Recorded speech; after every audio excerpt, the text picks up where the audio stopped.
Bueno, muy buenas tardes a todas y a todos y les damos la bienvenida desde la Comisión Nacional de Derechos Humanos de la Federación de Psicólogas y Psicólogos de la República Argentina, de FEPRA.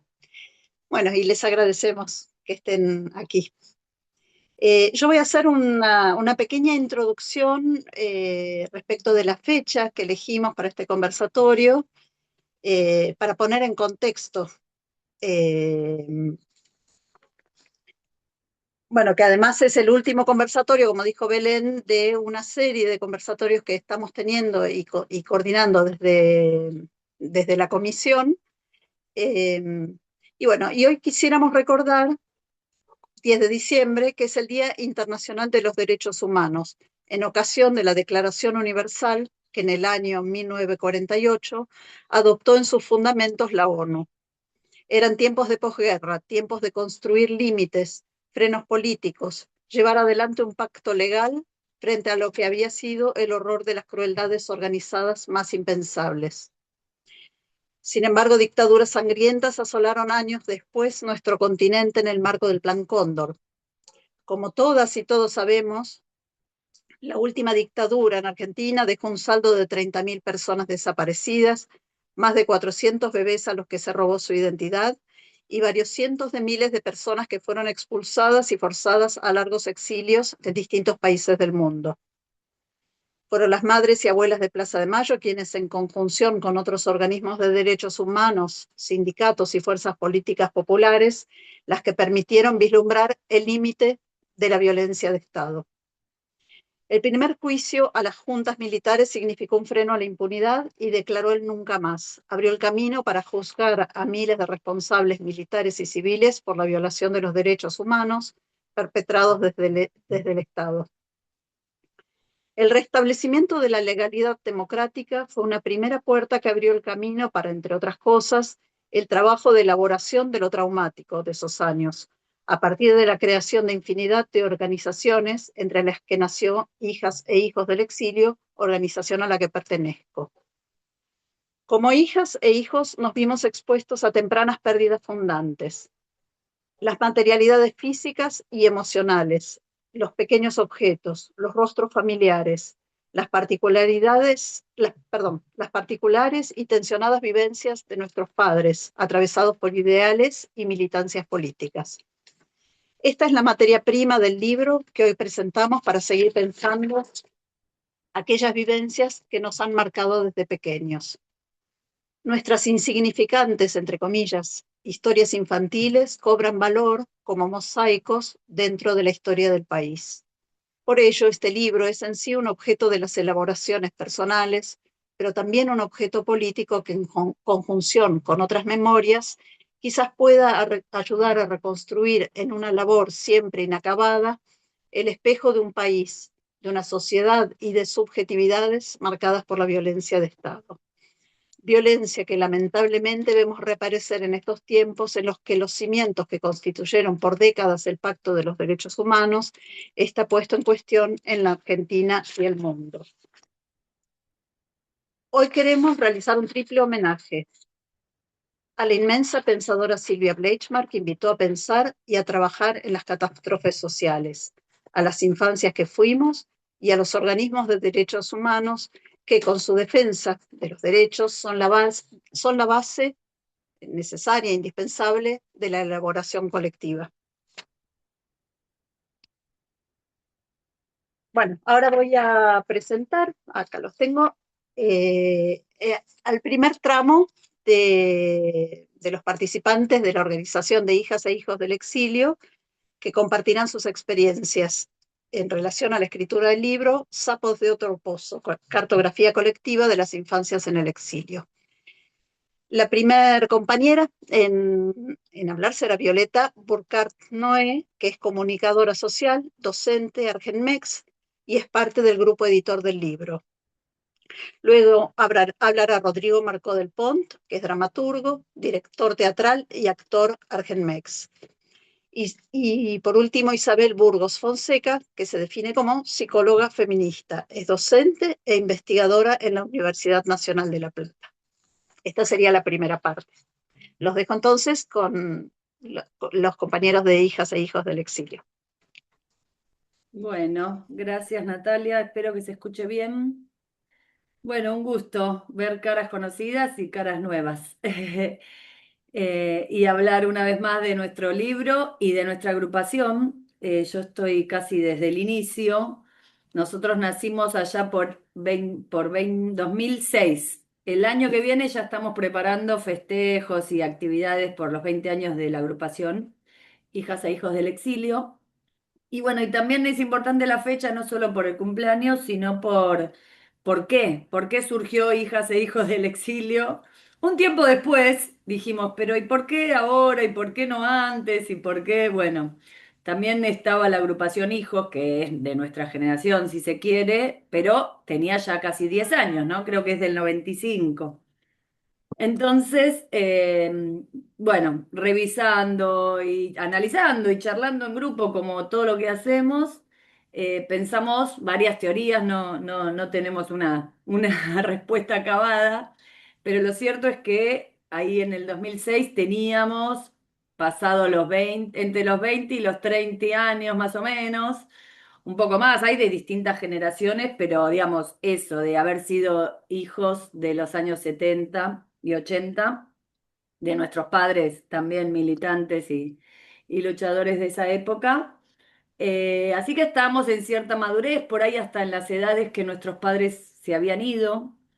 Y una cosa clave era el clima de época del 2006, que ya gobierno de Néstor Kirchner, volvían a hacerse los juicios por delitos de lesa humanidad, digamos, ya no daba vergüenza decir que nuestros padres eran militantes, que nuestros padres habían estado comprometidos en esa época, habían estado perseguidos por la dictadura y por eso se habían tenido que ir y por eso o nacimos o nos criamos afuera. Y digo vergüenza porque sí, muchos años antes nos pasó, con distintas formas y en distintos lugares. Primero que también lo encontramos como una cuestión que nos atravesó a todos. Todas las historias son diferentes, las familiares, las de militancia, pero también en este grupo encontramos muchas cosas en común. Y una fue los años de silencio, ¿no? Al volver al 80, yo volví en el año 83, otros volvieron en el 84, 85, en los primeros 90, digo, también cada familia tomó decisiones y evaluó cuándo era el mejor momento de volver y otros no volvieron, pero los que nos encontramos en Buenos Aires y en otras provincias y nos empezamos a juntar, era justamente los que habíamos retornado del exilio, pero decía eso, la incipiente democracia, bueno, era peligroso. Nuestros padres volvían sin saber con qué se iban a encontrar, con este país destrozado y arrasado por 7 años de dictadura cívico-militar, encontrando o no encontrando a sus ex compañeros, porque no había Facebook o mucho para saber qué había sido de la vida, que por ahí o habían desaparecido o estaban en otro país, o bueno, como reconstruyendo sus vidas. Y bueno, entonces en esa época nos sugirieron, lo digo en plural, pero fueron distintas formas de, bueno, mejor, o no, nosotros mismos era, mejor voy a decir que nos fuimos por trabajo, o mejor voy a tratar de que se me vaya el acento mexicano, o voy a aprenderme el himno y todas las cosas que nos pasaron al llegar a la flamante y nuevita democracia argentina en la época de Alfonsín. Y bueno, por eso también es otro de estos puntos en los que nos encontramos y nos reconocemos que tardamos varios años en hablar, en decir, sí, yo tengo el documento así porque nací en el exilio, no, yo no conozco, no vi a Carlitos Balá en la tele porque estuve mirando otras cosas de otros países, o yo hablo con este acento porque me crié en Suecia, en Italia, en Brasil.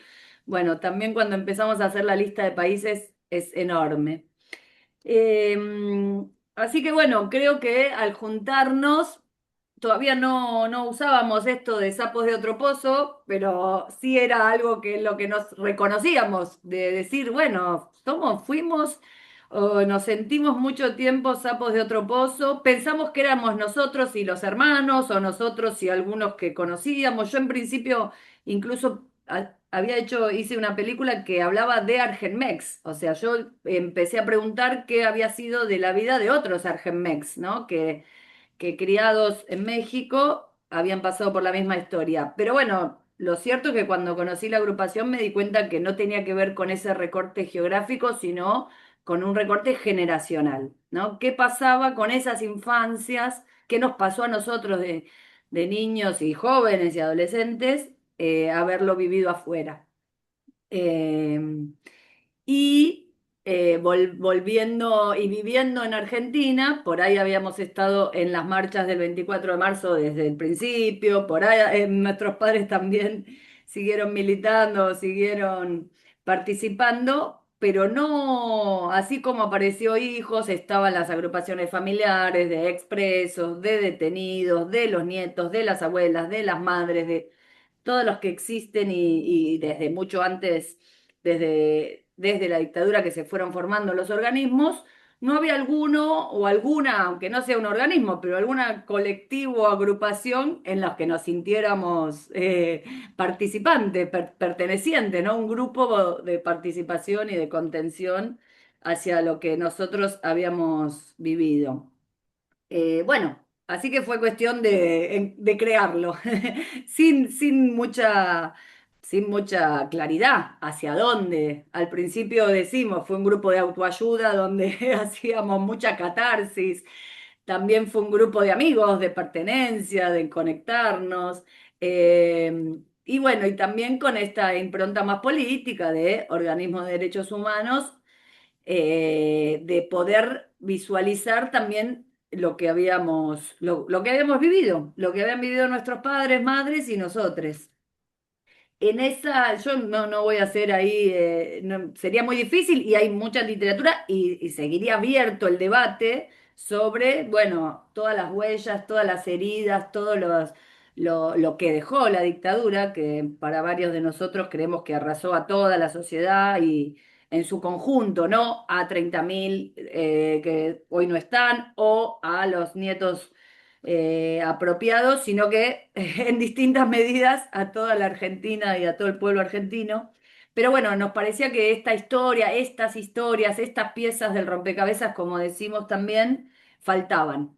Y sobre todo nos dábamos cuenta que no lo habíamos contado en primera persona, ¿sí? Siempre, bueno, mis papás militaban acá, no, mis papás se fueron allá, no, mis papás en el exilio hicieron esto, mis papás volvieron, mi mamá no sé qué, pero no lo habíamos contado desde nuestra voz, ¿no? Por eso esto de hijos e hijas del exilio era como tomar la voz, tomar la primera persona y ese relato, compartirlo entre pares y después para afuera. Alguien dijo, y a mí me gusta esa figura de salir del closet del exilio, ¿no? No tener más ese miedo, esa vergüenza o los temores de contarlo. Y después también lo que nos pasó entre nosotros es que nos reconocíamos, nos decimos hermanos, pero nos reconocemos instantáneamente, ¿no? Como algo de, vos, como si fuera alguien que vivió en el mismo barrio, o si fuera, y hay cosas que no nos tenemos que explicar, hay cosas que, digamos, tenemos casi un argot, un lenguaje compartido. De distintas cosas que nos pasaron en distintas épocas. Digo, yo ya casi voy a tener 50 años y otros ya los pasaron, así que ya son muchos años, pero en distintos momentos nos pasó esto de o no tener cómo explicar o respuestas bastante crudas y duras hacia nosotros, hacia nosotras, hacia nuestra familia, o total ignorancia. ¿Y por qué se fueron? ¿Y qué hacían? ¿Y por qué se tuvieron que ir? ¿O por qué viviste afuera? Bueno, como también preguntas que nos sorprendían o que fuimos buscando distintas formas de responder. Incluso la pregunta más simple, que te digan, ¿de dónde sos? Y yo digo, bueno, ¿dónde nací? ¿Dónde me crié? ¿O dónde vivo ahora? ¿Qué querés que te conteste cuando me preguntan de dónde sos? ¿no? Y, temas burocráticos de los papeles de acá y de allá, el DNI extranjero, después el DNI argentino, después cambiar el quill, después cambiar las autorizaciones, después nos ha pasado con títulos de nuestros estudios, con gente que tuvo hijos, bueno, un montón de problemas, si se quiere, burocráticos, administrativos que fuimos sorteando y fuimos resolviendo. Pero bueno, cuéntenme el tiempo, ¿eh? Yo ni me fijé cuando empecé o me dicen si ya me estoy estirando mucho. Lo que sí quería rescatar es que nos ayudó, nos ayuda mucho esta grupalidad. Es un grupo bastante sui generis, bastante heterogéneo, bastante hippie, si se quiere, en el mejor sentido de que somos horizontales, estamos abiertos, entra y sale gente, pero todos vienen y aportan o vienen a buscar algo y por ahí están 3, 4 años, 5 años y después dicen, encontré lo que quería, resolví mi conflicto, ya no me siento hija, o ya, digo, nosotros también hablamos de este proceso de desexilio, ¿sí? Así como, ¿no? Cuando nos preguntan cuándo termina el exilio y decimos es indeleble y no es que no se nos quita, también hablamos del desexilio y que tiene que ver con echar raíces o con dejar de sentirnos exiliades, ¿no? Muchas veces acá y a veces, qué sé yo, hay gente que se quedó en México y puede desexiliarse porque dice, ahora soy mexicana, me siento en México, acá eché raíces, acá elijo vivir, o en terceros o cuartos lugares, digo, también hay mucho nomadismo, ¿no? Hay gente que se cambió de provincia o hay gente que buscó un tercero o un cuarto país donde vivir. Por Bien, esta de Ita, la... perdón, Sí, voy a hacer la odiosa. Vas casi 15 minutos uh, pasaditos.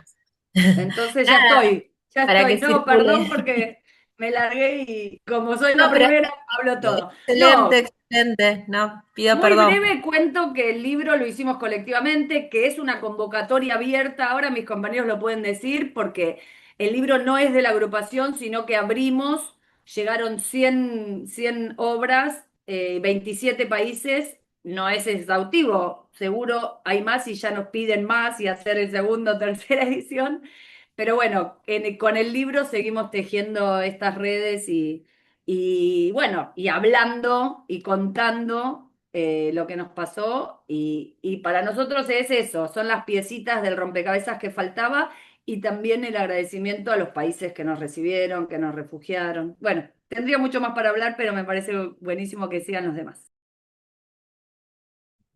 Bueno, gracias. Siempre lindo escuchar a Violeta, mi compañera. También contento de estar también con Isabel, con Natalia, y bueno, con todas las personas que están aquí en el Zoom. Y agradezco mucho bueno, a la Comisión de Derechos Humanos de FEPRA por la invitación. Muy lindo ver a mi madre que está por allí, Raquel Salama, amiga, Clelia, bueno, hay un montón de gente querida. Bueno, voy a leer algo. Este, que escribí, que está en el libro este, Sapos de otro pozo, porque tiene que ver con, bueno, Natalia decía que soy actor y director de teatro, entonces lo que yo mandé al libro tiene que ver con eso y pensando un poco cuál era el eje de hoy, el tema de la elaboración, de cómo elaboramos los dolores del pasado que nos constituyen. Bueno, tenía ganas de compartir esto que viene como desde el mundo del teatro, del arte. Entonces, lo primero que yo presenté ahí dos textos. Uno es una obra de teatro que hice con Sergio Cés en Córdoba en el año 2000, muy joven, era, y la obra se estrenó en el año 2002. Y fue una catarsis total, porque era sobre Shakespeare, que me encanta, era uno de mis amores, y la historia familiar, la historia del exilio, bueno, cosas muy mías, la cuestión de ser gay y demás. Entonces fue como, "Wow". Bueno, y entonces justo salió una escena muy catártica que se llama Los argentinos y yo, que se las voy a leer. Dice así. El personaje se llamaba Will, en homenaje a William Shakespeare, pero también Will es como el futuro del verbo ser en el inglés, ¿no? Bueno, pero era un jueguito que teníamos. Entonces Will está sentado, tirado en el piso, encadenado, se incorpora, se quita el arnés, las cadenas, las arroja con violencia fuera del espacio de tierra, Acaricia las botas y las tira, grita, pregunta y llora. Dice Will. Argentinos, hijos de puta. Milicos, hijos de puta. Videla, hijo de puta. Milicos muy mal paridos, que lo que han hecho con los desaparecidos, ya van a ver, vamos a volver, todos unidos como en el 73. Gracias, Videla. Gracias, Viola, por las vacaciones pagas. ¿Y los otros? Cómplices. No vieron nada, no escucharon nada. Mataban a alguien y cerraban la puerta. Algo habrán hecho, por algo será. Argentinos, derechos y humanos. ¿Qué hacían en el Mundial? Celebraban goles mientras otros eran torturados. ¿Y en las Malvinas? Las Malvinas son nuestras, hijos de puta. Y los exiliados son todos unos cobardes. Se tenían que quedar a pelear acá. Acá estaba la lucha, cobardes, cagones, no en la embajada. ¿Y yo de dónde soy? No soy de ningún lado. ¿Y yo por qué hablo raro? Extranjero, extranjero aquí, extranjero allá, extranjero del mundo, extranjero de mí mismo, extranjero de todo. Pues qué cabrones, argentinos hijos de la chingada. ¿Cómo van a torturar así, hijos de su puta madre? Qué poca madre tienen, cabrones, pedantes. Vienen aquí y nos miran desde arriba como diciendo, estos son todos inditos, que es que son europeos, cabrones. Ojalá les gane Brasil. Las madres de Plaza de Mayo son todas unas locas. Los desaparecidos están de vacaciones. Los exiliados se fueron a hacer doctorados afuera. ¡Viva el indulto! A mí lo que me enferman son estos extranjeros que vienen a traer ideas subversivas al país. Subversivo, exiliado, comunista. Tu viejo debe haber sido un guerrillero. Ojalá tus viejos los hubieran matado los milicos. Así no nacías vos, que sos una basura. ¿Y dónde está el papá de Silvia? ¿Y el charco de la calle Duarte Quirós? ¿Y yo de dónde soy? ¿De dónde soy? ¿Y dices que el destierro no es la muerte? La Ale, el Valentín, mi abuela, mi abuelo, el dulce de leche. Agarra un mango. Todo era amor, amor. En todas partes se encontraba amor. Amor a la vainilla, amor al portador, amor a plazos, amor impostergable y amor impuesto. Amor, amor, que no es nada más que amor. Acaríciame en sueño el suave murmullo de tu suspirar, cómo ríe la vida si tus ojos negros me quieren mirar, y si es mío el amparo de tu risa alegre que es como un cantar, todo, todo se olvida. Na, na, na, na, na, na. Bueno, y esa era la escena de Will, y aquí en el libro puse también una foto de Paula Musicante, amiga Argenmex, y está el escenario de tierra, calaveras, como las calaveras de México, del Día de Muertos, fotos de los desaparecidos y un osito y el Principito. Bueno, esta obra fue bueno, muy, muy intensa de hacer, muy fuerte. Todo eso que cuento ahí son cosas que yo escuché, que me dijeron, y que fueron muy violentas. Digamos, a los 12 años de escuchar todas esas barbaridades. Bueno, hay un texto que es de Girondo, y hay citas, ¿no? De otro, pero era como una necesidad de decir todo, todo, todo eso, bueno, mezclado con Shakespeare, con eso, no sé qué, pero era muy realmente como visceral. Y la actuación era así, tirar todo, no sé qué, bueno. Entonces, esa fue la primera obra de teatro en la que igual hablé de esto. Y ahora, el año pasado, hace un poco más, el 2022, hice una maestría en la UNA de dramaturgia. Y ahí lo que hice fue un biodrama sobre mi padre, Luis Marco del Pont, que se llama así la obra, y en la cual está como personaje el fantasma de mi padre, el fantasma de mi abuelo, que es el padre de mi mamá, de Raquel, mi mamá, ella aquí presente, ella es un personaje de la obra, y yo mismo, el hijo. Entonces, en esa obra, bueno, fue muy intenso, muy lindo también. Escribía y lloraba. Se lo leía a mi compañero y lloraba. Se lo leía a mi madre y lloraba. O sea que fue un llantedero total. Bueno, y mi mamá me pasó un montón de cartas, de cosas, hablamos un montón bueno, de materiales, documentales. Y en el libro puse, que voy a leer solamente una breve, un pedacito de una carta del desexilio. Por el ahora, bueno, usé unas cartas de mi madre que le escribió a sus padres y a su hermana estando en el exilio en el 78 en México. Cartas, bueno, que para mí condensan mucho de lo que es la experiencia del exilio, ¿no? De estar afuera. Por ejemplo, en una había muerto un cuñado y ella diciéndole, ¿no? Desde allá bueno, que la acompañaba y demás. Bueno, entonces yo decía, ay, eso es el exilio, ¿no? Entre otras muchas cosas. Pero en una de estas cartas que encontré, que eran mis cartas que le habíamos mandado a los abuelos del año 86, En una encontré algo que por eso la puse en la obra nueva, porque estaba esto que decía Violeta de la voz, ¿no? Esa voz que no tenía como lugar. ¿Dónde está esa voz que dice algo? Bueno, y justo en esta carta aparecía un poco esa voz. Y yo decía ahí, a mi mamá y a mi hermano, desde Córdoba a México DF, sin fecha, probablemente en agosto o septiembre de 1986. Queridos mamá y Lisandro, ¿cómo están? Yo no muy bien, porque extraño mucho México. Yo ya me quiero volver, los extraño mucho. En Córdoba vi a los músicos, las chicas se han vuelto pedantes, a la Arenucha y Jacacho y a las Susanas en Buenos Aires. Extraño mucho México, no me gustaría quedarme a vivir acá. Hoy asume papá a las 7 p.m., lo voy a ir a ver. Yo me voy mañana a Villa Dolores porque ya no doy más. Y en mayúsculas dice, yo me quiero volver. Me niego a seguir en este país. Respecto a la escuela, yo he pensado que me gustaría inscribirme en el que van las musicantes, porque trabajan con fichas y es muy parecido a las escuelas de México, dice el Rubén, o al Dante Alighieri, donde van las Etienot. Los extraño mucho, besos, bueno, luego les cuento, chao, Rodrigo. Bueno, y ahí está la carta, que también aparece, ahí están las cartas de mi madre y también están las mías a mis abuelos, y en este caso, bueno, a mis padres. Entonces, bueno, ya voy cerrando porque me queda poquito tiempo. Pero bueno, esa fue también otra manera de dar más grande, teniendo como 49 o por ahí, de seguir dando vueltas con ese tema y seguir. Siempre digo, bueno, ya no voy a hacer más sobre eso, ya no hago más nada. Pero después, como que en un momento tengo la necesidad de volver a tomar ese tema. Bueno, no obstante eso, no contento con eso, con contar la propia historia en obras de teatro, también me dediqué a como a investigar eso, qué pasaba con otros y otras que habían escrito obras de teatro y representado también, que es muy significativo, sobre sus propios exilios de distintas generaciones, ¿no? De la generación de mis padres y también de la generación nuestra. Y había algo también muy común en todo eso, muy igual. Por un lado, por ejemplo, muchas obras se hicieron el mismo año. El año 2019 hubo un montón de obras sobre el exilio hecho por gente de nuestra generación. En México una, en Buenos Aires otra, en Viedma otra, yo también otra. Bueno, un montón. Como que justo los contextos tienen mucho que ver, ¿no? De por qué queremos hacer esas obras.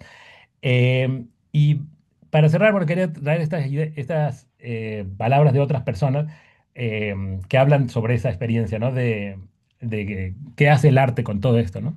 Y Tania Solomonov, por ejemplo, que vive en México, artista argenmex, ella, bueno, hizo una entrevista y ella me decía, dice, lo llamo un acto restaurativo. Dice, es una acción restauradora de algo, ¿no? Dice, no lo llamo un ritual, lo llamo una situación restauradora. Restaurar, ¿no? Como bueno, los restauradores de cosas que se han roto. Y Micaela Gramajo, también argenmex, que vive en México, ella dice, todo esto que hago, dice, tiene que ver con poder cerrar esta herida, como reacomodar las tripas, como ir poniendo puntitos en esa herida, como cuidar esa herida, ayudar a que cicatrice esa herida, abrazar esa herida que siempre va a estar, que por momentos es cicatriz, pero por momentos vuelve a ser herida, como una negociación con eso. Ella habla entonces de poner puntos de sutura en una herida, ¿no? Y de convertir la cicatriz en herida. Bueno, muchos hablan de eso, ¿no? De lo positivo que es hacer esto en el sentido de que se pone en otro lado, no toda esa historia que uno la tiene ahí, pone en otro lado, es una obra de teatro, es una obra que va a ser compartida por otros, tiene como un formato, bueno, se exterioriza, se va y deja de estar ahí como molestando. Bueno, no quiero hablar más porque ya me pasó el tiempo, pero bueno, eso. Y como decía Violeta, esa cuestión del desexilio, hacerlo colectivamente también es muy importante y muy no sé, una compañía dice, ay, bueno, vamos todos. El otro día, que creo que estaba por acá, Naina justo, que compartió el otro día en la presentación virtual que hicimos del libro, nos preguntó, dice, "¿Y ustedes no sintieron eso de que sus voces no eran legitimadas, que sus voces, esos dolores no tenían por qué decirlo, o sea, que había otros dolores más grandes?" Y le dijimos, sí, todos sentimos eso, exactamente. Bueno, en eso estamos. Por eso está bueno hacerlo colectivamente y bueno, y nadie. Mi manera es también a través del arte. Gracias.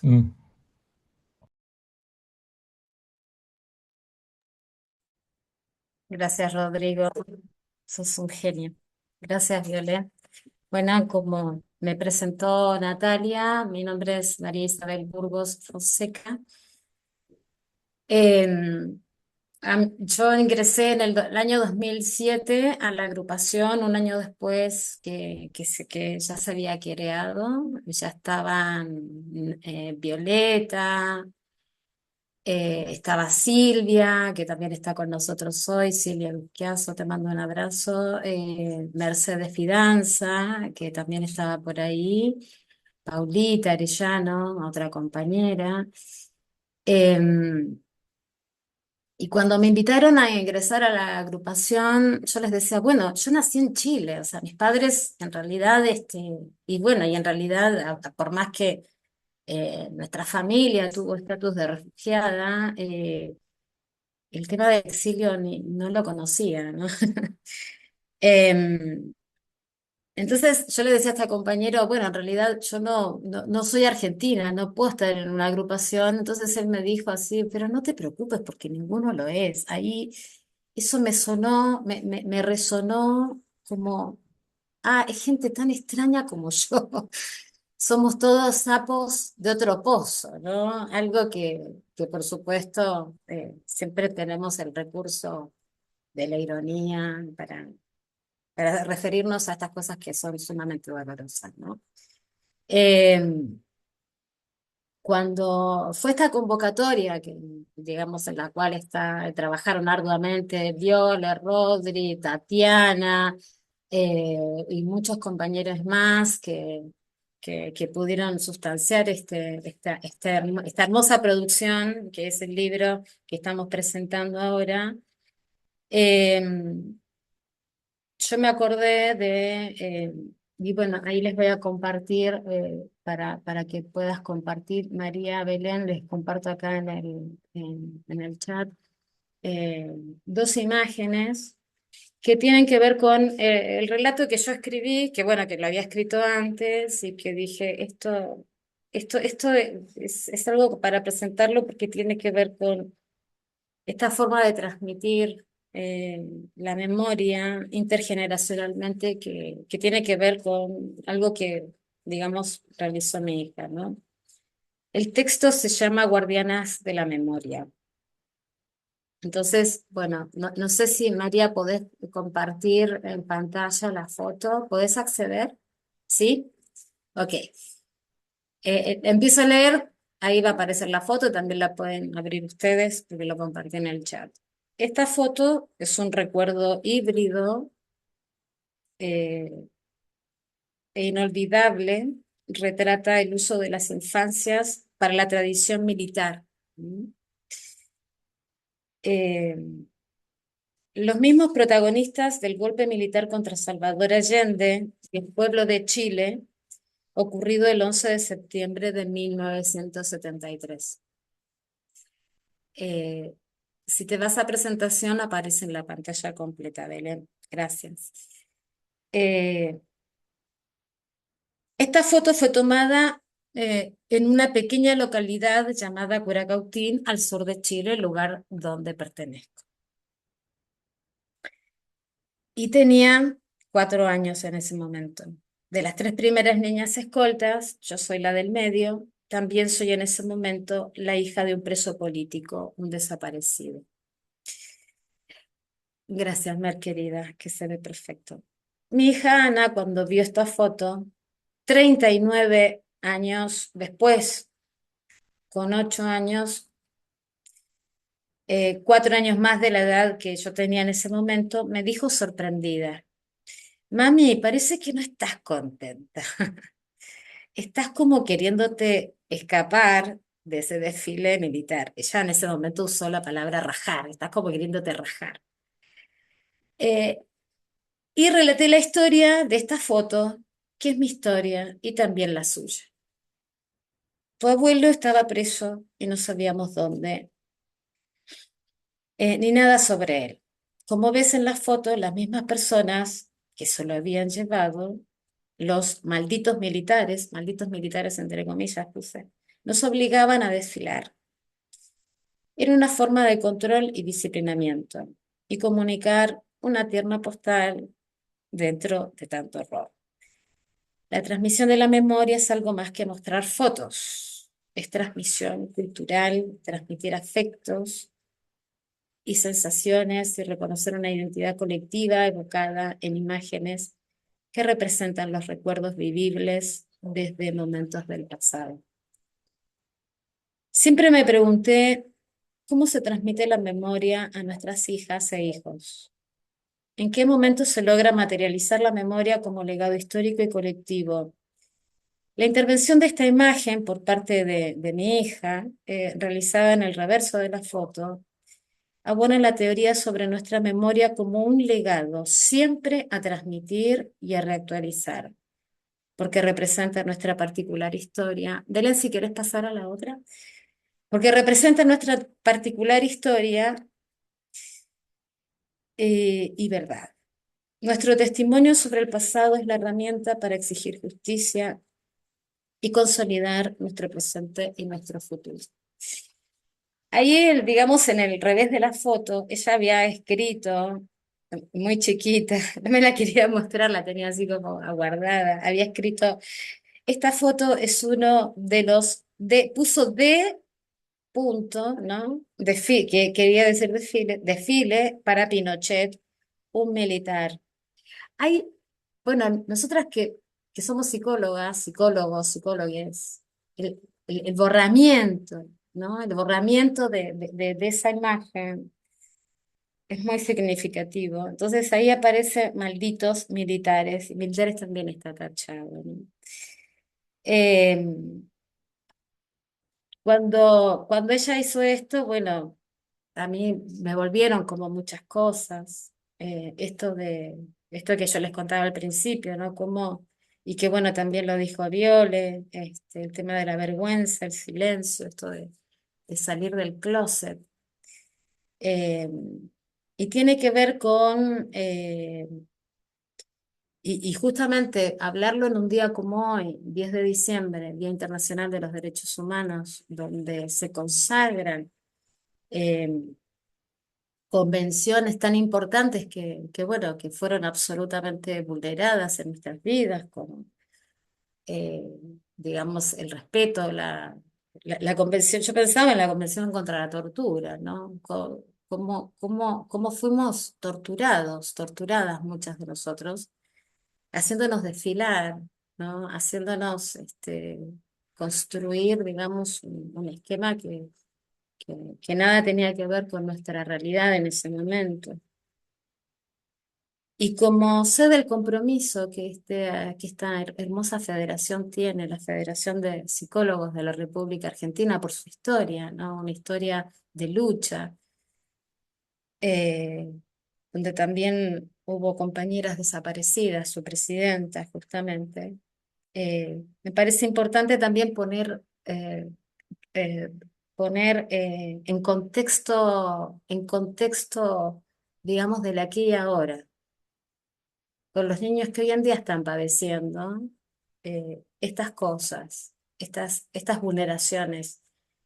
Eh, y no puedo dejar de pensar en los niños palestinos, en Gaza, donde parece que nada de esto está ocurriendo, todos seguimos viviendo una vida y, y hay una infancia que está siendo vulnerada, ¿no? No puedo decir de la misma manera que nosotros, porque nosotras vivimos para contarlo, pero también hay muchas historias rotas, ¿no?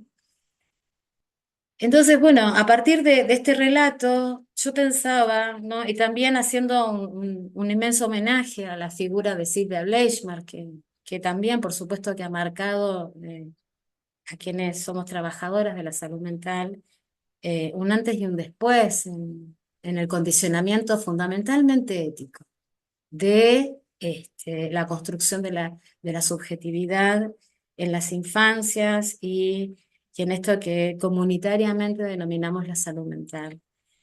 Eh, por supuesto que la memoria es una transmisión colectiva, no lo podemos entender de otra manera. Por eso la importancia de este grupo, esta agrupación que nos denominamos Hijas e Hijos del Exilio. Eh, y me parece sumamente pertinente el nombre, Sapos de otro pozo, porque siempre, por más que pase el tiempo, vamos a seguir siendo sapos de otro pozo, pero sapos de otro pozo con una inmensa humanidad, ¿ok? Donde entendemos que la empatía es una condición fundamental para poder entender qué nos pasó fundamentalmente, qué nos ocurrió, y que si no protegemos los derechos humanos, si no entendemos, si no somos analistas críticos de esta realidad, esto nos puede, digamos, lo que nos está pasando ahora, ¿no? Nos pueden llevar puestas un montón de situaciones. La búsqueda de la verdad, como otro valor importante de nuestra agrupación, la búsqueda de la verdad de lo que ocurrió, la búsqueda de justicia. ¿Mm? Después de este salir del closet, de poder enunciarnos como, digamos, infancias en contexto de exilio, ¿no? La reparación y la no repetición como una condición de derechos humanos. Volviendo a la figura de Silvia Bleichmer, el lugar de los trabajadores de la salud mental. Nosotros tenemos que darnos una reflexión, una importante reflexión sobre cosas que yo no sé, por ahí en la UBA, en otras facultades ocurre, pero no existe una reflexión, al menos en la Facultad de La Plata, sobre el lugar del psicólogo torturador, porque también hubo psicología de la tortura. ¿Mm? Que hoy podemos verlo traducido en el lugar de los medios para impostar noticias, fake news y conformar una subjetividad absolutamente desubjetivada. Digamos, no se conforma una subjetividad, lo que se conforma una desubjetivación, ¿no? Una manipulación. La manipulación en los niños. Sabemos qué es lo que esto ocasiona. Nosotros tener que mentir de niños por protegernos, por proteger nuestras familias, porque digamos, o sea, es que bueno, muchas veces nos dijeron, bueno, pero sus padres, o sea, para nosotros lo claro, no es una cuestión que tenga que ver con una particularidad de nuestros padres, sino lo que el terrorismo de Estado ocasionó en esto. ¿Mm? El papel histórico que bien supo construir la historia del psicoanálisis, gracias Belén, la historia del psicoanálisis como, digamos, entender que la salud mental es un derecho. Esto está marcado en nuestra historia como trabajadoras de la salud mental, ¿no es cierto? No solamente en figuras como Silvia Bleichmann, que pudo trascender, construir un concepto latinoamericano de la ética del psicoanálisis, eh, Fernando Ulloa, todos aquellos psicoanalistas que salieron al exilio y que conformaron una plataforma intercontinental de lo que es el derecho a la salud mental. ¿No? Eh, eh, y en función de esto, sí, Perdón, voy vas, terminando, vas voy cerrando, ¿no? terminando. Perdón. Ok, no, por favor, gracias, Belén. Sí, No, viste, de nada. somos...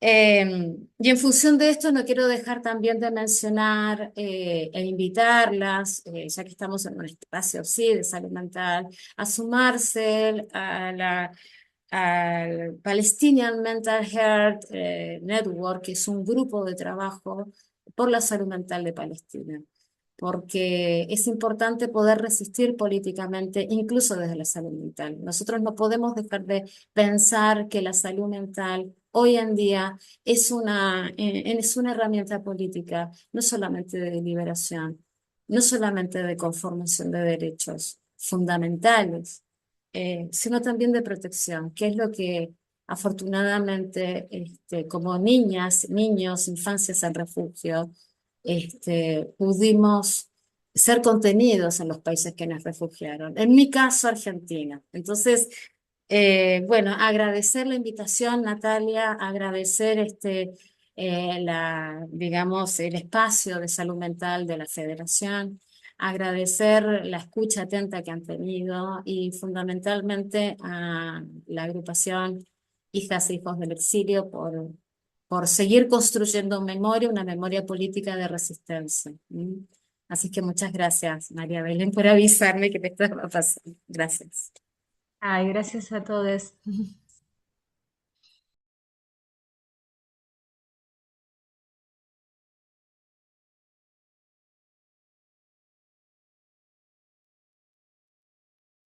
Estás Eh, muteada, Natalia. Gracias por avisarme, ya estaba con toda la biografía pasada. No, quería agradecerles bueno, a los expositores y ahora les voy a presentar a Marina Calvo, que, que va a estar a cargo de la segunda parte de esta charla, de este conversatorio. Ella es licenciada en Psicología y en Ciencias de la Comunicación de la Universidad de Buenos Aires, donde fue profesora de grado y posgrado. También realiza tareas docentes en hospitales e instituciones de Argentina y el exterior. Es miembro de la Asociación Trabajo del Psicoanálisis, organizadora del coloquio Silvia Bleichmar, dedicado a la autora con la que además se formó y cuyas publicaciones coedita. Tradujo a la planche para Mororto y publica sus propios textos en revistas y libros de la disciplina. Como relatan algunos de sus escritos, Marina de niña ha debido exiliarse junto con su familia, lo que hace de ella una hija del exilio.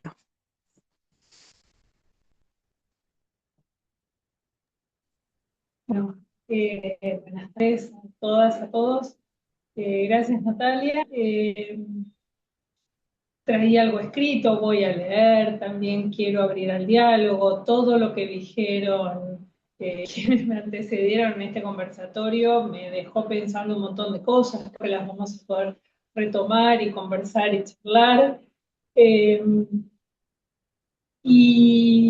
Y algo de lo que fui pensando tiene que ver con esto. Quiero igual, Natalia, concentrarme un poco en lo que me habías propuesto originalmente. Bueno, pensar esto como un espacio que tiene que ver con los derechos humanos en una agrupación que nos convoca en términos de trabajadores de la salud mental, ¿no? Entonces, de alguna manera, también pensar a partir de esto cómo nos articulamos en estas dos identidades que no tienen por qué ser distintas, ¿no? Pero, así que bueno, agradezco a Natalia la invitación.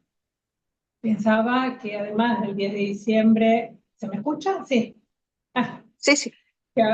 que además del 10 de diciembre, en términos del Día Internacional de los Derechos Humanos, para nosotros, argentinos y argentinas, es una fecha bastante importante, sobre todo para quienes atravesamos la dictadura cívico-militar del 76 al 83, porque el 10 de diciembre, por lo menos para mí, quedó marcado como el retorno a la democracia que hemos podido sostener durante muchísimos años, si bien el proceso de elección fue anterior, pero con sus vicisitudes, sus bemoles, sus conflictos, sus 7 presidentes en una semana, sus corralitos, Acá estamos en un esfuerzo colectivo todavía de sostener las instituciones y de apuntar a que no se termine de desmantelar un diálogo democrático que habíamos logrado constituir a lo largo de tantos años, ¿no?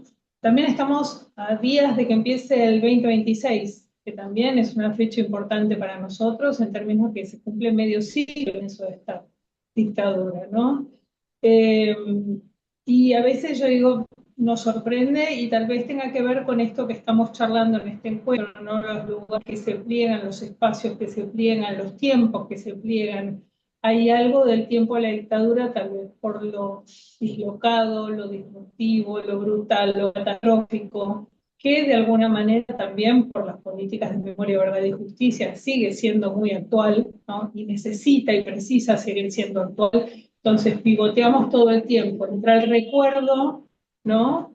Y la vivencia contemporánea, se hizo referencia a los nietos apropiados y a los que no han vuelto a sus familias y a los que no han recuperado su identidad todavía. Alguien habló de historias rotas, ¿no? Hemos podido en muchos casos armar historias muy fecundas y se quiere, de victoria, entre comillas, respecto a derrotas terribles y dramáticas, pero no deja de ser un hito. 50 años, digo, yo a veces hago la siguiente cuenta, ¿no? Yo nací en el año 67, digo, La Segunda Guerra Mundial fue hace mucho menos tiempo, pensaba respecto a mi nacimiento, de lo que había sido la dictadura. Y yo tengo, para mí la dictadura tiene una hiperpresencia, tiene una actualidad, digamos, hay cosas que recuerdo, así como hay cosas que no puedo recordar. He descubierto con los años que tengo un síntoma, olvido nombres, no olvido caras, no olvido situaciones, tengo una cosa como hipermnésica respecto al proceso de la vida, pero los nombres se me escapan, como se me mezclan las caras por la geografía. Voy caminando por la calle y digo, ay, fulano, y digo, no, no puede ser fulano si va a la escuela en México. O, ay, mengano, ¿no? Entonces, por momentos, espero algún día sorprenderme y encontrarme con un compañero de colegio caminando por la calle, pero bueno, pasan esas cosas. Quiero arrancar el texto contando una viñeta personal, porque después me voy a meter en las cosas mucho más teóricas, ¿sí? Pero que se articulan con el exilio, que son un poco digamos, lo que a mí me parece da sentido a mi presencia en este espacio. Y digo una viñeta personal porque parte del texto nació a partir del pedido de un amigo, ¿no? Hace unos años un amigo al que nos unía, por supuesto, una historia en común. Él había llegado a México un poco después que yo, era un poco más chico que yo, con lo cual no éramos exactamente de la misma generación, pero era una de esas instituciones del exilio. Sus abuelos hacían las empanadas. Entonces, eso lo constituía en un espacio muy importante. Entonces, íbamos a buscar las empanadas a la casa de doña Herminia, y este amigo y su hermano jugaban a la pelota en el patio como si estuvieran en su casa de Morón, como si nunca se hubieran ido, a pesar de que estaban a 50 metros del parque. Este amigo me propone hace unos años, él estaba armando un encuentro Argemex en México. Ya empezamos. Un psicólogo en la sala. Había armado un encuentro Argemex en Rosario, ¿no? Entonces me llama por teléfono en ese momento y me dice que me quiere convocar para que yo forme parte de este encuentro Argemex y quiere que yo hable de salud mental, los analistas en México, la teoría de los analistas en México. Y yo digo, Pablo, yo tenía 9 años. Digo, a ver, estás juntando en una presentación dos aspectos de mi identidad. Por supuesto, soy Argemex, viví en México, viví oliendo los consultorios que funcionaban en mi casa, si se quieren, acompañé a mi madre a atender a niñas, digamos, a domicilio en los primeros tiempos del exilio. Yo digo que mi madre, empecé a ser analista, era como un veterinario de pueblo, porque en casa se acumulaban los pollos, los cuadros, los libros, ¿no? Que era la manera en la que circulaban ciertas cosas. Entonces él me dice, sí, sí, yo sé que, a ver, esperen, no sé si me estoy quedando sin batería, me voy a matar. No, tanto. Si no, pongo hecho. Me dice, sí, sí, ya sé que tenías 9 años. No, no, quédate tranquila, pero algo vas a poder armar, ¿no? Entonces yo decía, bueno, él confiaba que mi experiencia en tanto hija de analistas, hija del exilio, ¿no? Me transformara a la vez en un espectador y testigo de esa doble inscripción, armando algo más o menos articulado, lo cual me puso a mí a hacer una cosa muy trabajosa, que era producir un material que tuviera cierta potencia en términos teóricos, pero cuando estaba todo el tiempo atravesada por mi propia biografía, ¿no? Empecé el texto hablando del día, de salida de Ezeiza, lo cual abre también, digo, lo maravilloso del libro que compilaron compañeros y compañeras es que tiene diferentes niveles de registro de la experiencia del exilio, ¿no? Y yo les decía, lo tuve que ir leyendo a cuentagotas, pero además me iba encontrando con rostros muy tristes que me hacían acordar mucho a los rostros míos de mis hermanos, ¿no? Entonces yo tengo una foto de la salida a México en Ezeiza, feliz porque era una nena de 9 años que se iba a subir a un avión, y tengo una foto un año después en Xochimilco, totalmente demudada, ¿no? Por lo que había pasado, por lo que seguía pasando, porque además el exilio tuvo para nuestros padres también un costo muy dramático, ¿no? Respecto a cosas que, como decía Rodrigo, se decían, o cosas que ellos mismos sentían, o los reproches que se hacían, o la culpa, o la distancia, o las pérdidas que se producen en la Argentina estando tan lejos y demás. Entonces digo, era espectadora, pero también era testigo, era hija de, pero a la vez era sujeto de un proceso histórico. No solamente era la hija de alguien que estaba atravesando un proceso histórico. Yo creo que hay algo, hemos hablado de esto con una amiga que trabaja en LESA mucho, ¿no? Sobre el lugar que nos compete a los niños y a las niñas, tanto sujetos activos de una historia, ¿no? Tenemos alguna vez en un encuentro que se hizo en la Exesma, donde pasó un ratito Violeta, que no nos acordábamos bien la una de la otra, se hablaba como de un ranking de sufrimiento, ¿no?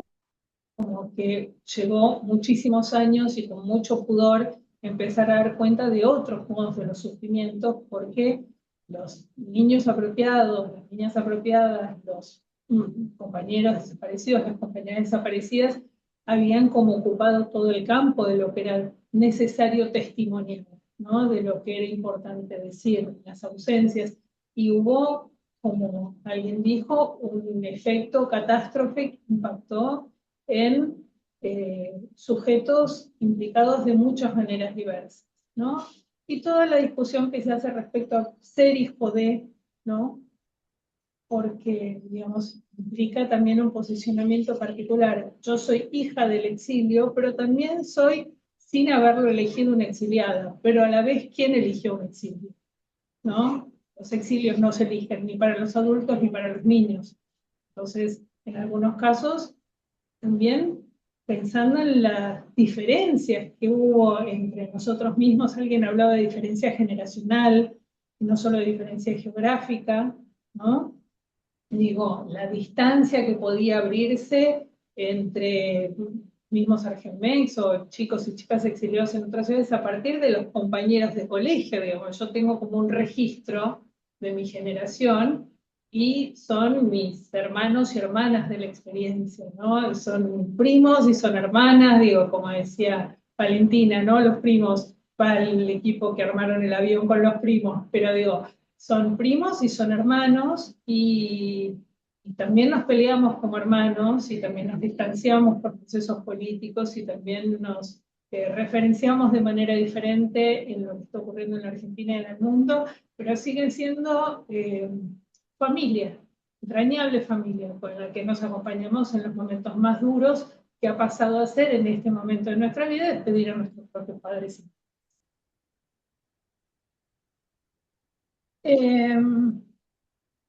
Esto respecto, digamos, al alcance de la onda expansiva, ¿no? Yo quiero irme metiendo más en la cuestión en términos de analista y, bueno, y pensar qué lugar nos compete a los analistas en esta historia, ¿no? O cuál nos interpela a cada una de nosotros. A mí particularmente me interpelan dos cuestiones fuertemente, lo que tiene que ver con la memoria y lo que tiene que ver con el traumatismo.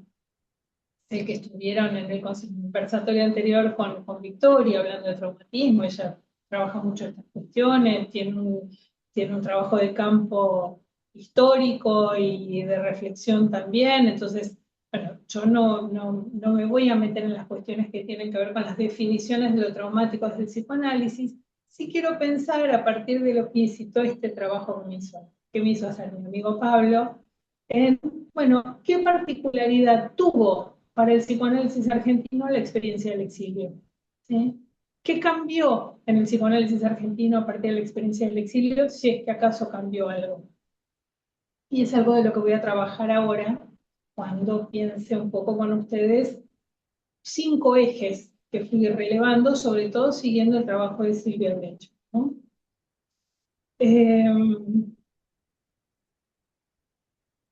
Les decía que había estado hablando, bueno, con una amiga que es fiscal en LESA, ¿no? Que a partir de las causas en las que ella estaba implicada, que dialogamos mucho sobre la cuestión de la memoria, ¿no? ¿Qué significa recordar? Que Isabel lo traía, ¿no? Respecto a las fotos, ¿no? Y voy a retomar algo de eso porque es interesante, porque la hija de Isabel necesitó que Isabel le pusiera algún tipo de significante, de palabras, de que pudiera de alguna manera explicarle lo que ella estaba viendo y no podía entender. Y esto es algo que Silvia trabajó mucho para pensar las diferencias entre recuerdo y memoria. ¿Sí? Entonces, decía, hablé mucho con esta amiga en relación que ella estaba preocupada por el testimonio en términos judiciales, ¿no? Cuánto se podía recuperar del recuerdo de los niños y las niñas a partir de las vivencias, y teníamos diálogos muy interesantes, ¿no? Porque ella me preguntaba si un niño podía registrar, si podía registrar la escena, ¿no? Sabiendo que había habido como escenas muy perversas donde a los niños se les entregaban caramelos en Campo de Mayo mientras a las madres o a los padres se los torturaba al lado, ¿no? Entonces yo le decía que sí, que los niños son profundamente sensibles a la crueldad en el otro, digamos. Basta con ver cómo se posicionan respecto a sujetos que les producen inquietud, por más que sean niños deliciosamente criados y con mucha capacidad de investir al semejante, ¿no? Hay algo que les resulta inquietante de estos rostros que traducen violencia, que traducen odio y que después por ahí no pueden en ese momento transformarlo en una cualificación precisa de aquello que están atravesando, pero que en la construcción colectiva posteriormente esto se vuelve posible.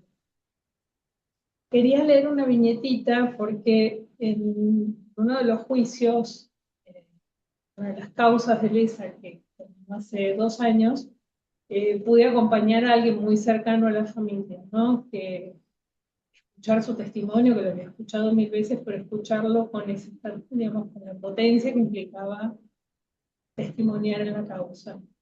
Ella era querellante, ¿no? Y esta persona había estado presente en el homicidio de la madre cuando era una bebita. Al año mataron a la madre delante de ella. Y después quedó a cargo del padre de una familia que la acogió, que fue la nueva familia que armó el padre, y varios años después, por las vicisitudes de ciertas cuestiones en la política, es secuestrada toda esta familia. Pero además ella no estaba en ese momento en la casa, estaba en una plaza, y la fue a buscar un grupo de tareas para llevarla a la casa y que viera el operativo. Entonces, ella hizo un testimonio extraordinario, profundo, concienzudo, construyendo también a partir del relato, que es lo que uno veía en gente que había testimoniado y había atravesado estas experiencias siendo niño, apuntalado en lo que le habían contado los abuelos, en lo que le habían narrado los compañeros. Esta persona hizo un testimonio brutal, terminamos todos muy, muy, muy conmocionados por el testimonio. Y en el momento que los jueces le dicen, bueno, ¿quiere decir algo más? Entonces ella agarra un papelito que tenía ahí y lo abre, ¿no? Y les muestra una foto de ella a los 5 años. Y dice, yo quiero mostrarles esto para que ustedes no se confundan, porque la persona a la que le pasó esto que estoy narrando no es esta mujer que puede dar testimonio, fue esta niña. Y eso produjo un impacto tan profundo, ¿no? Porque era el testimonio de una adulta que podía buscar justicia por los padres y al mismo tiempo estaba, ay, perdón, es muy difícil hablar de estas cosas sin conmoverse. Pero fue muy impresionante el movimiento que ella produjo, porque lo que dijo, yo testimonio como adulta, pero este relato es de esta persona, ¿sí? Que es algo de lo que hablábamos con esta amiga que trabaja en Lesa, pensando, bueno, ¿cómo testimoniamos quienes atravesamos? Yo tengo un odio visceral por el verde pistacho, ¿no? Visceral por el verde pistacho, con lo cual en este momento en la Argentina estoy condenada, que todo es pistacho. Pero bueno, y una vez me di cuenta que tenía que ver con el color del lugar donde nos revisaban a los niños antes de entrar a la cárcel, que era verde pistacho y tenía pintada toda la familia Telerín. Entonces, bueno, son las marcas que dejan nosotros, son huellas, y ahora voy a ir al trabajo de Silvia para pensar un poco cómo las huellas devienen recuerdo, cómo las huellas devienen testimonio. Cómo pensar la memoria respecto a lo traumático cuando son los niños y las niñas quienes atraviesan las vivencias catastróficas, con recursos módicos o más o menos eficaces, y que son los que van teniendo los distintos momentos de su vida y que van implicando una retranscripción y una recomposición del recuerdo en cada uno de los casos. Es imposible descender al infierno sin que éste deje alguna huella. Los restos, fragmentos, muchas veces con carácter perceptivo, que deben lograr algún tipo de recomposición al interior del psiquismo, están allí disponibles y activos si no logramos enlazarlos para que devengan recuerdo, relato, o como trabajó, por ejemplo, Mariana Wikinski, testimonio. Ese es en parte nuestro trabajo respecto a los traumatismos históricos que dejan marcas imborrables. Debemos capturarlos en alguna matriz, enlazarlos con representaciones que morigeren su efecto, colaborar para que su carácter radioactivo, la idea de radioactividad es de Yolanda Gamble, y a mí me parece una imagen preciosa para dar cuenta de cómo las catástrofes históricas y sus efectos en términos de traumatismo pueden seguir afectando generaciones por venir y que nos sigan transmitiéndose por los siglos de los siglos.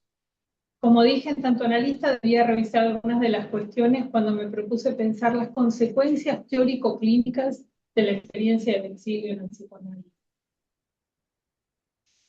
Planteé 5 tesis, es un texto que yo le mandé a Natalia, que se publicó hace 1000 años, que es mi caballito de batalla porque son 5 tesis que a mí me permiten como reubicar algo de la pregunta en relación a, bueno, qué de la obra de Silvia Bleichmann estuvo marcado por la experiencia catastrófica de la dictadura más que del éxito, ¿sí? En su caso. Planteé algunas tesis respecto a los aportes teoréticos de Silvia Bleichmann ligados a la experiencia del exilio y a la convicción de que el aparato psíquico se constituye en una determinación múltiple dentro de una estructura edípica de partida sobre qué matriz viene a constituirse un ser humano, quiénes serán los adultos responsables de sus cuidados y humanización, tanto en sus condiciones materiales como fantasmáticas y simbólicas. Una estructura de partida, edípica de partida y no de llegada, que a su vez se articula con una historia traumática que es singular y cuya materialidad implica una especificidad única. Sus resultados nunca son anticipables por la estructura del comienzo. Voy retomando el texto mío de otro momento, porque en ese momento lo dije bien, ¿para qué tratar de decirlo de otra manera? Bueno, en primer lugar podría decir que lo que definió una mutación clínica, y tiene que ver con lo que decía Isabel, es que el eje estaba puesto en el sufrimiento, que se trabajaba para mitigar el dolor. Una característica fundamental del trabajo de esos años radica en los motivos de consulta que se planteaban con mayor frecuencia. Motivos de consulta asociados a pérdidas terribles, a duelos inelaborables y crudísimas violencias ejercidas sobre el cuerpo y sobre el pensamiento. Para quien se dedicara a la clínica con niños en ese momento era imposible desconocer los montos de sufrimiento brutales presentes en esas historias y del que el libro da cuenta. Niños inteligentes con inexplicables dificultades para la lectoescritura, ligadas a fantasmas mortíferos asociados al riesgo de pensar, porque la respuesta naif que se nos daba de por qué nos íbamos era porque queríamos pensar, con lo cual armábamos una dicotomía rarísima, pensábamos que los que se quedaban acá no pensaban, que los que nos íbamos pensábamos. Después, por suerte, la vida nos fue acomodando. Pero bueno, digamos, lo que Isabel Luzuriaga llamaba los procesos de contrainteligencia era algo que se producía mucho en niños que habían atravesado estas experiencias. No querer pensar, que el pensar fuera dramático, pero que además que el pensar fuera la causa por la que se ejercía la violencia. Paradojal efecto de la generalizada explicación brindada por los adultos para tratar de dar cuenta del porqué de la ausencia de un ser querido, preso, desaparecido, o de la decisión del exilio. Niños con formaciones fóbicas terroríficas insoportables, con sobreproducciones de Dráculas y de monstruos, y alguna que otra asociada a la posible abducción por parte de extraterrestres, maravilloso caso del entrañable Marilu Pelento, donde da cuenta de su amoroso trabajo con una niña, hija de desaparecidos. Niños con formaciones psicosomáticas, inexplicables, planteando la imposibilidad radical de la cabeza, hablan en el libro de esto, de los dolores de cabeza, de los vómitos, ¿no? Imposibilidad radical de la cabeza para metabolizar tanto traumatismo acumulado, jugándose en los límites del cuerpo en los primeros tiempos del exilio, luego de haber atravesado situaciones de violencia impensables. Niños sin recuerdo, en sentido estricto, tomados por inscripciones discretas de objetos perdidos, no historizables al carecer de un otro que pudiera colaborar en la constitución de esa memoria. Niños, en fin, sufrientes, desgarrados, demandando con su dolor una intervención inmediata y eficaz. Intervención que fue posible de algún modo gracias al exilio, que pese a ser una vivencia dramática en sí misma, proveyó, quien lo duda, el basamento necesario para el inicio de la reparación. Segunda tesis, la necesidad del pasaje del mito a la historia en la teoría. En su libro Los orígenes del sujeto psíquico, escrito en el marco del exilio, Silvia sostiene que teorizar acerca de la génesis de lo psíquico obliga un viraje en la teoría psicoanalítica, afirmando que los tiempos en los cuales se produce dicha constitución no son míticos, sino rastreables en movimientos reales cuyos efectos materiales precisan ser identificados con precisión. A partir de allí, la propuesta del viraje teórico del mito holístico. Hasta allí, el pensamiento psicoanalítico teñido por el estructuralismo francés tendía a asumir como míticos ciertos movimientos fundacionales del psiquismo, no considerando necesaria la exigencia de leerlos como efectivamente acaecidos, ya fuera porque se los asumía como necesarios, ya fuera porque se los sostenía como efecto de estructura. A esto remite la idea de mítico, cuyo alcance incluía, entre otras nociones, a la represión religiosa. Bueno, ahí después en todo caso puedo compartir el texto, pero hay una pregunta de Silvia, su tesis central en un principio fue la represión originaria, que hablaba de los tiempos de constitución del psiquismo, y la represión originaria fue un articulador para dar cuenta de este clivaje del aparato que permitía producir un pasaje de la conceptualización de los trastornos a los psíquicos. Por otro lado, repensar las condiciones de constitución de la memoria y el trabajo de historización en el análisis.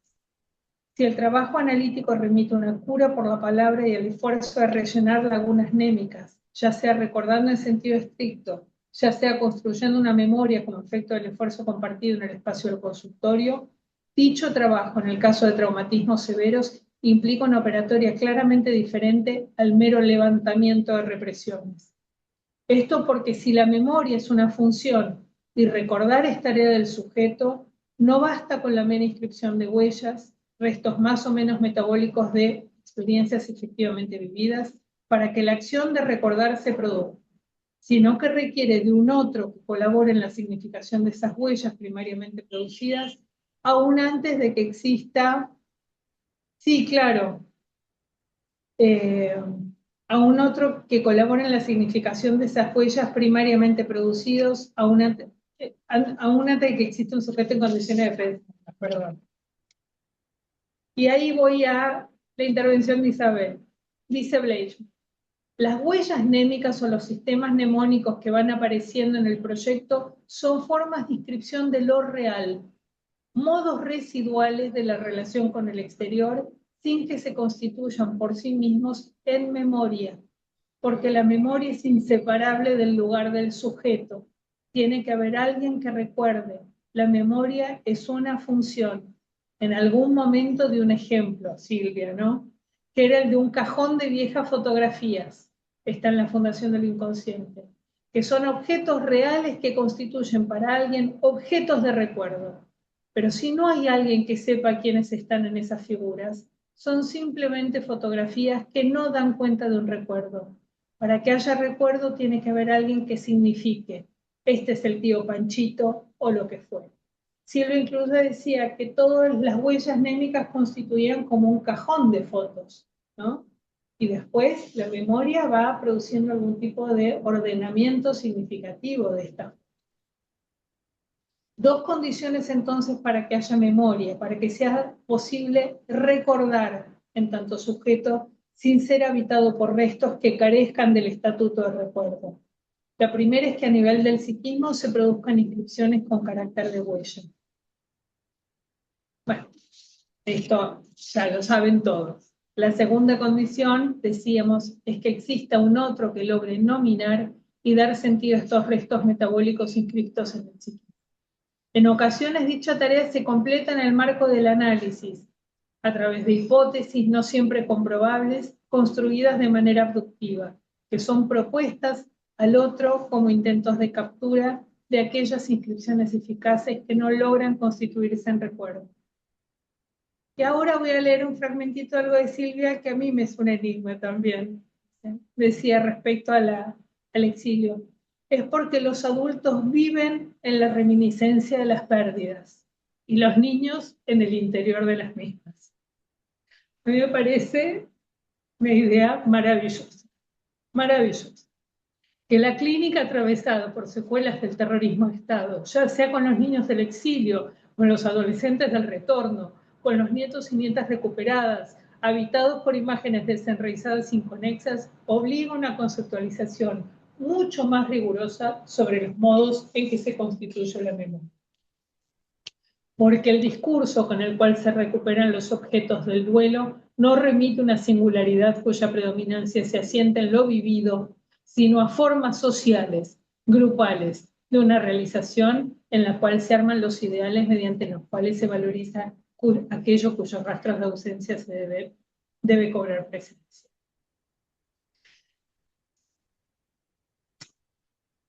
Hay algo que ponía yo acá que me apareció en la clínica, que estaba todo el tiempo en el libro, a mí me pareció un extraordinario descubrimiento con una paciente que nació en el exilio, pero en una familia muy orgánica del exilio, ¿sí? Todas las hijas nacieron en el exilio, pero no pararon de hablar de cuando volvimos, ¿no? Y en el libro esto es recuperado todo el tiempo. ¿Quiénes volvían? ¿A dónde se volvía? ¿Quién venía? ¿Quién no volvía? ¿No? Igual tomando lo que dijo Isabel también, de ser chilena, ser argentina, yo alguna vez le preguntaban a Chabela Vargas por qué decía que era mexicana si había nacido en Costa Rica, ¿no? Y Chabela dijo, los mexicanos nacemos donde nos da nuestra chingada gana. Que es una maravilla. ¿Me queda poquito, Belén? ¿Cuánto me queda? Y te iba a pedir si podías, lo que pasa es que me cuesta un Ya. montón, si No, podías. mira, ya dije 3 tesis, voy a las últimas 2. Igual después van a poder ver el texto, pero Claro, más que nada con por lo que ser. estamos charlando. Bárbaro, gracias. De nada. Las intervenciones simbolizantes como instrumento tendiente a favorecer las posibilidades de neogénesis en el análisis. Hablar de psicoanálisis de frontera, decía Silvia, implica un modo de denominar esa clínica que se realiza en trastornos precoces con niños, en procesos no neuróticos en sujetos constituidos o frente a traumatismos severos. Allí donde interpretaciones, señalamientos o construcciones se encuentran un límite, las simbolizaciones de transición ofrecen vías de resolución de la tensión psíquica. Después, en todo caso, si quieren, cuando charlamos lo trabajo un poco más, pero Silvia llamó esto también autotrasplante psíquico y se refería a que es un modo de recomposición del tejido simbólico, ¿sí? De reconstrucción de esta matriz a la que hacía referencia hace un rato, y donde, digamos, tomaba ligar en sus dos acepciones, ligar una representación a otra y ligar un afecto a una representación. Bueno, después lo vemos. Y en última instancia, redefinir lo traumático. Y acá Rodrigo también está Rubén Musicante, queridísimo amigo de Silvia del Exilio, porque en un libro sobre las catástrofes sociales hay un texto de Rubén, Silvia ha trabajado sobre esto, la posibilidad de diferenciar catástrofe y traumatismo. Pensando que la catástrofe social, histórica o natural, y decía que la histórica era más dramática que la natural, porque la natural era algo que nos ocurría a todos, que nos convocaba a todos, que salíamos a aplaudir a las enfermeras y a los médicos. En las catástrofes sociales esto no se produce. Dice, la catástrofe tiene un carácter general y abarca amplios sectores de una población. En tanto, el traumatismo es el modo en que estas catástrofes padecidas en común atacan la subjetividad o impactan la subjetividad de manera diferente en aquellos que lo padecen. Digo, y esto hace también en los debates que hemos tenido en tanto colegas respecto a cuál era el mejor dispositivo, si eran dispositivos colectivos, si eran dispositivos singulares, qué se podía, ¿no?, poner del dolor en palabras frente a otros, o qué se podía poner del dolor en palabras sin el otro. Son los 5 ítems que desarrollé en ese momento, después en todo caso seguimos charlando, y después cuando hablemos quiero recuperar en relación a este texto la cantidad de cosas maravillosas que me dejó el libro, porque me sentí mucho menos sola. A Silvia le preguntaron una vez por qué volvió a la Argentina. ¿sí? Entonces Silvia dijo, yo no volví porque extrañara las medias lunas, volví para poder sentirme parte de los demás. Y creo que esto es un poco lo que el libro intenta y lo que estamos haciendo hoy acá entre todos. Muchas gracias. Muchísimas gracias a vos, Marina. Bueno, ahora sería este rato como que nos queda para compartir preguntas, pensamientos, inquietudes. Queda queda abierto el espacio. Creo que quedamos todos un poco atravesados por todos los relatos. Eh, Nada, yo la verdad que quería agradecer porque realmente estos testimonios ayudan a pensar e interpelar a la sociedad y los momentos difíciles que estamos viviendo. Así que agradecerles la valentía. Yo trabajo para el Poder Judicial y siempre tomo testimonio a víctimas, pero en estos casos a víctimas de otros delitos, ¿no? Y siempre dice, ay, la víctima tiene que poner el cuerpo, la víctima tiene que poner el cuerpo. Y a veces sí hay que poner el cuerpo, pero a veces me parece que que este doble intercambio deja, ¿no? También este espacio para la sanación individual de las personas que han atravesado estas vivencias traumáticas. Así que nada, yo celebro que lo puedan compartir y que nos hagan parte de todo esto, agradecerles. Y bueno, Adriana Góñez tiene la mano levantada. ¿Me escuchan? Sí, yo desde Santiago de Chile estoy y, y quisiera, yo viví mi exilio en Argentina, en Buenos Aires, mis 4 hijos, así que no soy hija del exilio, pero soy antropóloga y trabajo con hijos e hijas de todas las víctimas de la dictadura en Chile y en el Cono Sur. Y llegué un poco tarde y alguien habló del desexilio, que es un tema muy importante que creo que hay que profundizar. Lo otro es que para mí, que he trabajado mucho el tema del exilio en un libro que recién publicamos con 74 relatos testimoniales de hijas e hijos del exilio. No, hijas e hijos, casi el 90% del libro son hijos e hijas del exilio. Entonces, es un tema que me llevó a, a pensar, el exilio es un desplazamiento forzado. Y estamos trabajando con algunos compañeros el tema de los desplazamientos forzados que, que se dan dentro de nuestros países, dentro de nuestras ciudades, y que produce un exilio interior, un exilio cuando te sacan de tu territorio y forzadamente te llevan a otro territorio, incluso dentro de la ciudad o dentro del país. Y produce, por supuesto, no los mismos traumas, pero sí heridas muy serias que, que estamos investigando. Yo soy producto de la diáspora. Mi abuela era polaca, judía, que llegó a Chile muy chiquita. Y también participo con compañeros también de la diáspora judía. Entonces se van ensamblando todos estas situaciones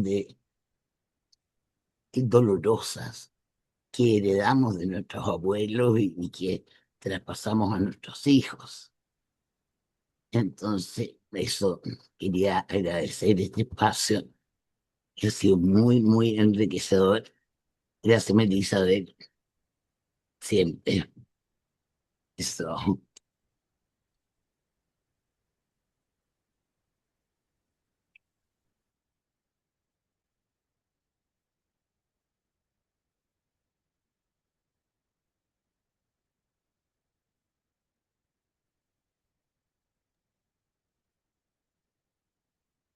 Yo quería plantear, no sé si es una pregunta, un comentario, pensando en esto del desexilio y pensando, Marina, en lo que decías de la memoria y el recuerdo.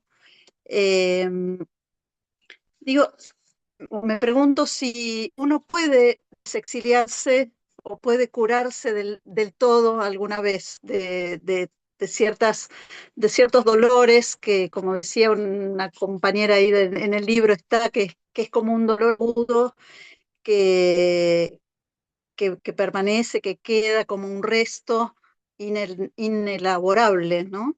Eh, Me parece que hay algo ahí bueno, que queda como marca.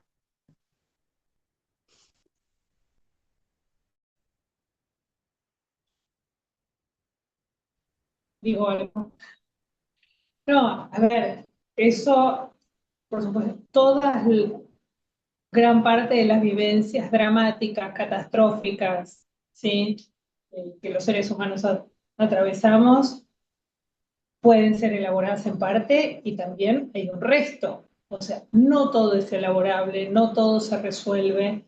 Y el desexilio, en primer lugar, es una reparación en términos histórico-políticos, digamos, tener la posibilidad de volver a tu tierra, habitar, sean nuestros padres, seamos nosotros mismos, digamos, que sea una elección donde querés estar.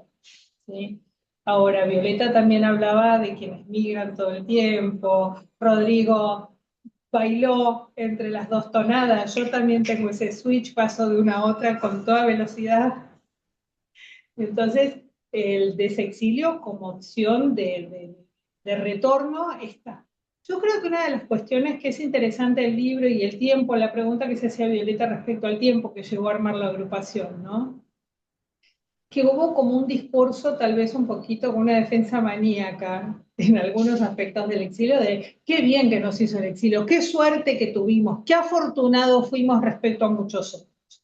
Y sin duda fuimos en muchísimos sentidos muy afortunados, lo cual no le quita dramatismo a la vivencia, lo cual no le quita horror a la vivencia, lo cual no le quita muchísimo nivel de desprotección también para los niños y las niñas que tuvieron que, como decía hace un rato, lidiar con padres vencidos y con sentimientos profundísimos y dolorosísimos, en el caso de que los padres y las madres pudieran estar, y en otros casos integrarnos en familias que desconocían, o digamos, yo creo que cuando hablaba de los recursos que uno tiene en cada momento de la vida, bueno, hoy o hace 20 años se pudo empezar a hablar de qué nos había pasado a los hijos y a las hijas del exilio, y este libro llevó 20 años, y es notable todo lo que hay de parecido entre todos nosotros, y también lo singular en cada relato. ¿Sí? Eso.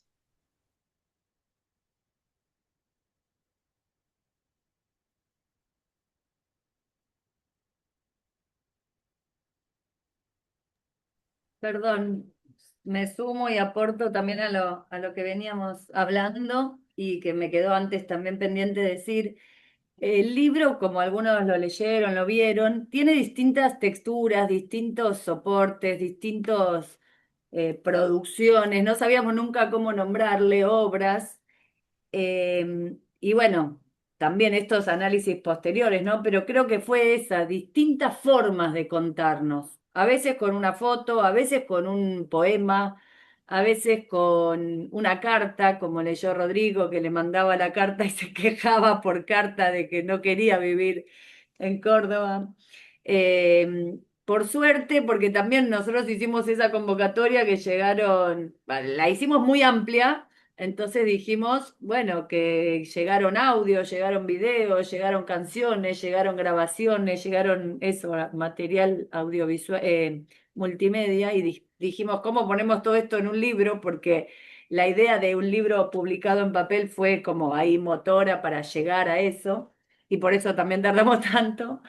Pero bueno, después se nos ocurrió, y con la gente de la editorial, muy buena idea, la de los QR, que también ahora estamos familiarizados, con un repositorio donde alojar todo eso, y entonces también esas textualidades, esas grabaciones de las cartas cassette o los videos, unas producciones más audiovisuales, videopoemas, forman parte del libro. Porque es eso, hay mucha gente que lo cuenta así, ¿no? Hay gente que tenía muy elaborado desde la ficción, digo, la ficción, el cuento, la poesía, la cosa más creativa o más académica, pero hay gente que por primera vez dijo, bueno, aprovecho que está la convocatoria del libro y ahí largó y mandó, buscó fotos en algún cajón olvidado y hizo como esa declaración así de sacarlo para afuera, digamos. Eh, o recuerdos, anécdotas, pequeñas historias. Así que de todas esas formas es como podemos, pudimos y pueden todos los que atravesamos esto contarlo. Eso me parece que también está bueno como subrayarlo, ¿no? No, no hay una sola forma, no hay una sola manera, no hay un discurso unificado, sino cada uno, cada una como pudo y como quiso compartirlo.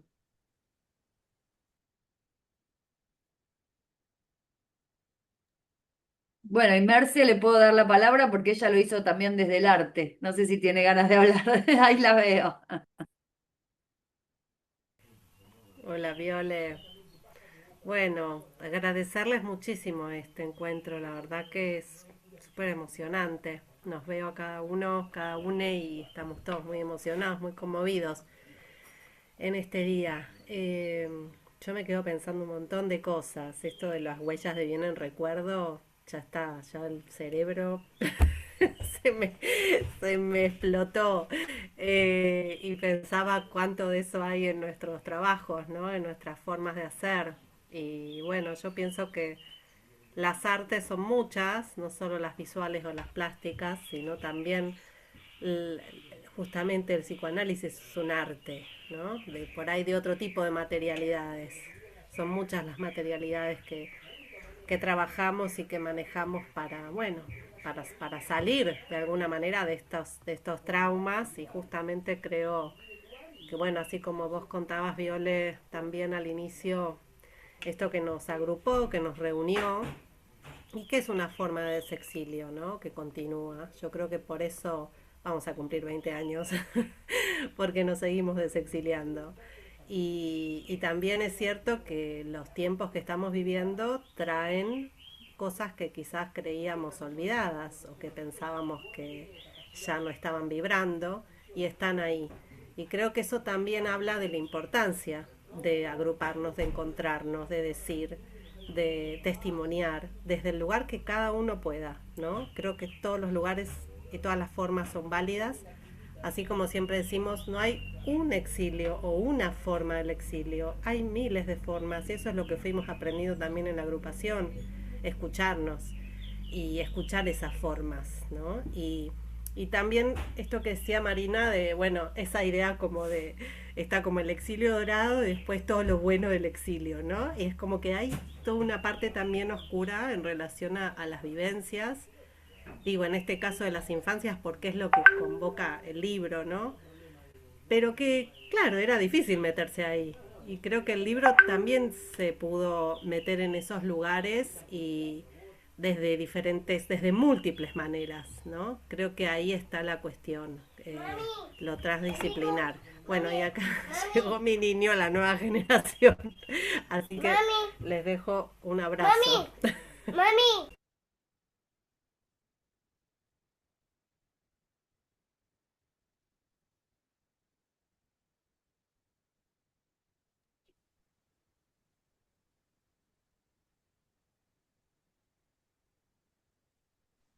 Abrazo grande para esa nueva generación, Merce. Bueno, Vieron que esta vez no está Fede irrumpiendo, hablando de generaciones.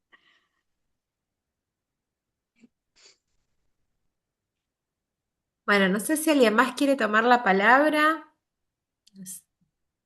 Algunas palabras de cierre. No, yo de cierre no, pero sí muy breve. Primero, querida Natalia, Fede nunca interrumpe, es nuestro acompañante firme en todas las reuniones de la Comisión de Derechos Humanos, así que hoy lo extrañé un poco. Dicho No, esto, no. Me vine Bueno, a otro lugar porque si no hubiera sido imposible. me imaginé. No, solo agradecer a todos, eh, a, bueno, fundamentalmente hijos e hijas del exilio, a la iniciativa de Natalia Bush, que nos invitó a la Comisión de Derechos Humanos a que este fuera el conversatorio de cierre de este año, porque continuamos pronto, y también los comentarios de todes. Solo, ay, me cuesta tanto ser breve, solo decir, agregar que también pensaba que quizás una de nuestras mayores fuerzas consistan precisamente en esta convicción por el trabajo colectivo, que no siempre es fácil ni sencilla, que a veces significa precisamente que nos podemos enojar, que podemos disentir, o como dijo Rodrigo en su bellísimo texto, que también podemos decir cosas que pueden sonar en principio aparentemente impropias, pero que forman parte justamente de sentirnos un colectivo, donde se puede tomar la palabra. Eh, Creo que mientras continuemos intentando esto, bueno, no todo está perdido. Gracias a todos.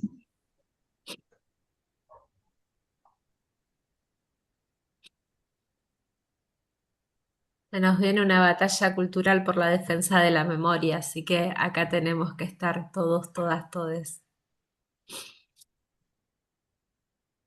Sí, por la memoria, la sensibilidad, la posibilidad de la elaboración simbólica. Me parece que lo que nos reúne tiene que ver con todas estas cuestiones. No sé si Marina Calvo quería agregar algo más, que ella había mencionado que quería como en el cierre retomar un concepto y si no, vamos cerrando. Ahí está Marina. Ay, Marina. volví a entrar, perdón. Fui y No, no, volví. está bien.